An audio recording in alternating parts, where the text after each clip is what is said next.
Tujuan dari praktikum ini adalah untuk mengidentifikasi telur cacing dan larva Paragonius zosternae. Untuk dasar teorinya, menurut Chai dan Chung pada tahun 2018, cacing Paragonius ini menyebabkan penyakit Paragonosius. Terdapat 9 spesies genus, yang dimana Paragonius cacing zosternae ini berhabitat di paru-paru dan menginfeksi saluran pernapasan manusia. Berikut Paragonus ini untuk pada bagian A itu adalah telur cacing, yang B serkaria, yang T adalah metaserkaria. Nah, kemudian ini merupakan cacing dewasa Paragonus zosternae. Cacing dewasa bertubuh tebal, berwarna coklat, kemerahan, dan ukurannya itu 7,5 sampai 12 mm, lebar 4,5 mm. Sistem reproduksinya ada jantan dan betina. Untuk jantan itu terdiri dari 2 testis, dan untuk betina itu terdiri dari ovarium berlobus terletak pada anterior testis kanan dan berhubungan melalui oviductus, yang dimana terletak antara ovarium dan uterus. Berikut merupakan telur cacing berwarna coklat, telur Paragonius zosternae pada sampel spertum. Ada telur keluar bersama dahak, namun ada beberapa telur mungkin tertelan dan melewati sistem pencernaan, dan saat dibuang melalui feses mencapai air dan beberapa minggu akan berkembang menjadi merasidium, kemudian berkembang penuh menetas secara spontan, kemudian harus menemukan dan menembus inang keong yang sesuai, yaitu genius Trabia dan atau Brotia dalam waktu 24 jam akan mati. Setelah itu akan berkembang menjadi sporkista, selanjutnya akan menjadi radial di kelenjar pencernaan.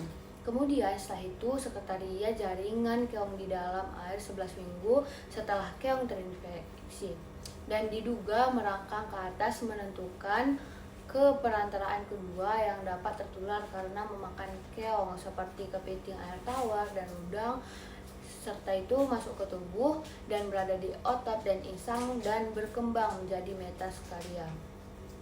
Nah, kemudian manusia terinfeksi dengan makanan di air tawar yang mentah atau tidak dimasak matang, yang dimana metaskaria ini berada di usus halus dan sebagian menembus dinding usus. Nah, cacing dewasa tetap berada di usus halus beberapa hari, memasuki koelom, kemudian melintas diafragma dan pleura dan memasuki jaringan paru-paru, dan cacing ini akan berpasangan oleh jaringan ikat inang dan berkembang. Selama migrasi, cacing dewasa ini mudah menginfeksi organ lain dan menghasilkan ekrotopit dan mati. Nah, selanjutnya untuk alat dan bahan, yang pertama alat bisa dilihat. Untuk selanjutnya untuk bahan-bahannya bisa dilihat. Nah, untuk prosedur kerja selanjutnya, pemeriksaan serkaria ini metode untuk menemukan serkaria pada keong air tawar menggunakan teknik crushing. Tahapannya itu meletakkan keong pada cawan peti, kemudian cangkang keong dihancurkan secara perlahan dengan mortar. Keong yang sudah hancur ditetes akut selanjutnya diperiksa menggunakan mikroskop stereo untuk menghasilkan atau mengetahui keberadaannya. Selanjutnya pemeriksaan metaskaria ini, langkah pertama secara manual mengeluarkan cangkang keras dari kepiting, kemudian melepaskan. Selanjutnya langkah kedua melihat jaringan pankreas dan pindahkan, adukan dalam gelas kimia, ditambahkan dengan aqueous. Diamkan mengendap selama 5 menit dan kemudian dituangkan supernatural pencucian. Supernatan dipindahkan melalui saringan stainless.